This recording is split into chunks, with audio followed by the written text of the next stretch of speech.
Hola, ¿qué tal? Mi nombre es Enrique Antonio Pedraza Mayoral, soy licenciado en Derecho y maestro en Filosofía. Y a continuación quiero explicarte cómo dos sencillas frases pueden mejorar el juicio de amparo y toda la administración de justicia en México. Estas ideas las expongo en ejercicios de mis derechos de libertad de pensamiento y expresión consagrados en la Constitución Política de los Estados Unidos Mexicanos y en la Convención Americana de Derechos Humanos, Pacto de San José de Costa Rica. Hace más de 20 años el magistrado Gómez Mercado me preguntó cómo se podía mejorar la administración de justicia en México.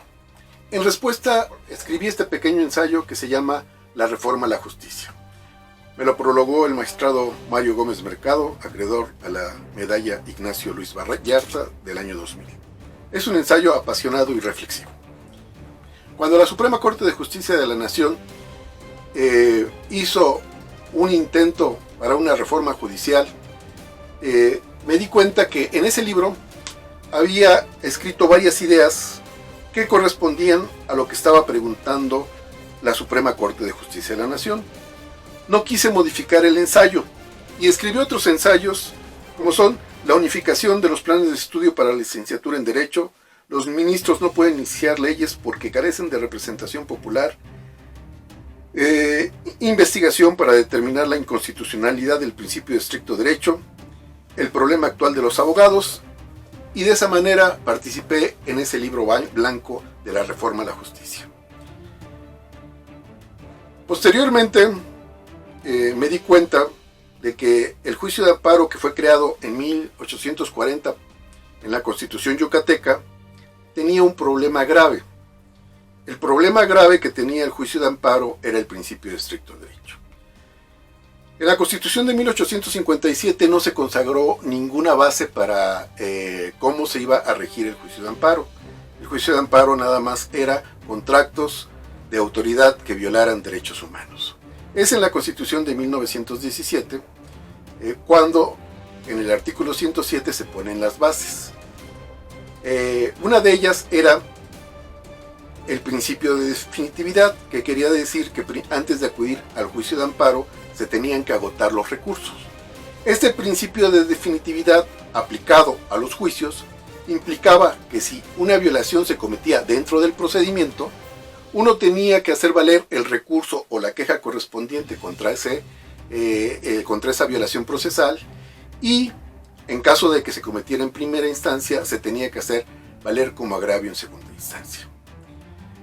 No obstante, esta regla, decía el texto original de la Constitución del 17, la Suprema Corte podía dispensar la queja, es decir, podía dispensar la falta del recurso o la falta de agravio en apelación cuando advirtiera que ha habido en contra del quejoso una violación manifiesta de la ley y que solo por torpeza no se había combatido. Desgraciadamente, este precepto constitucional no fue interpretado de esta manera por la Suprema Corte de Justicia de la Nación, sino fue interpretado de otra manera. Por eso me puse a investigar las jurisprudencias de la Suprema Corte de Justicia de la Nación y escribí este libro que se llama Los principios sin fundamento del juicio de amparo, las jurisprudencias que deniegan justicia. En él analizo cómo se creó precisamente el principio de estricto derecho, cómo se hicieron reformas constitucionales creando la suplencia de la queja y que lo único que hicieron fue encubrir una mala praxis en nuestra administración de justicia. Mala praxis que nos ha llevado a ser un país que ha sido sancionado varias veces por la Corte Interamericana de Derechos Humanos, en el caso Radilla Pacheco, en el caso del campo algodonero y en otros casos más. ¿Por qué? Porque curiosamente nuestro juicio de amparo, que tanto apreciamos, que tanto queremos y del cual tanto nos enorgullecemos y que sirvió de pauta para que en la Declaración de Derechos Humanos y en la Convención Americana de Derechos Humanos se exigiera que los estados tuvieran un medio de defensa que amparara a sus habitantes contra los actos de autoridad, tiene un problema. Y el problema es muy simple. En lugar de estudiar si el acto de autoridad viola derechos humanos, estudiamos si el quejoso nos dice correctamente que el acto de autoridad está mal. Es decir, el objeto de estudio en el juicio de amparo son los conceptos de violación o los agravios y no el acto de autoridad. En 2013 se hizo una nueva ley de amparo. En esta nueva ley de amparo se intentan remediar algunos de los problemas más graves que tiene, como son el que yo había mencionado con una frase que decía: las terceras, cuartas o quintas instancias se encuentran amparadas. ¿Por qué? Porque debido a las violaciones procesales se concedían muchos amparos. Entonces se creó el amparo adhesivo para hacer que en una sola que en un solo amparo se vieran todas las violaciones procesales, y de esa manera ya no tendríamos que tramitar 3, 4 o más amparos, obligando al tercero interesado a que expusiera las violaciones procesales que en ese momento no le causaban perjuicio porque había obtenido una sentencia favorable. En su artículo 74 nos dice que la sentencia debe contener, su fracción segunda, el análisis sistemático de los conceptos de violación o, en su caso, de todos los agravios. Si a esto le agregáramos una frase que dijera: sin que pueda calificarlos de inoperantes, improcedentes, inatendibles o de manera semejante, con eso evitaríamos que la Suprema Corte de Justicia, los tribunales colegiados de circuito y los jueces de distrito dejaran de analizar los conceptos de violación pensando que es al quejoso al que le corresponde demostrar que el acto es violatorio de derechos humanos, porque a quien le corresponde demostrar que el acto no viola derechos humanos es a la autoridad, ya que la autoridad tiene mejores elementos para demostrarlo.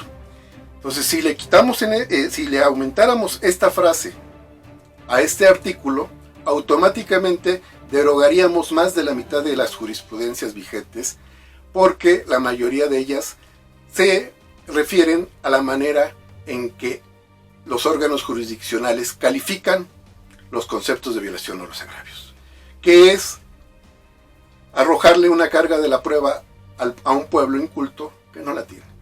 Es la autoridad la que tendría que demostrar. Esa sería la primera frase. La segunda frase la podríamos ubicar en el artículo 216, donde nos dice que la jurisprudencia por reiteración se establece por la Suprema Corte de Justicia de la Nación, funcionando en pleno o en salas, o por los tribunales de circuito, la cual se referirá únicamente a los casos en que la autoridad viole derechos humanos. Si la competencia de los tribunales federales es verificar que las autoridades no violen derechos humanos, la única competencia que tiene para dar jurisprudencia es decir cuándo un acto de autoridad viola derechos humanos. Con esta otra frase también quitaríamos otro tanto de jurisprudencias que lo único que hacen es entorpecer el procedimiento o impedir que los quejosos, que los habitantes puedan ejercer sus derechos. Con estas dos simples frases mejoraría toda la administración de justicia en el Estado mexicano. ¿Sí? Si te gustó, suscríbete a mi canal, dale click a la campanita, dale click a me gusta y compártelo. Muchas gracias.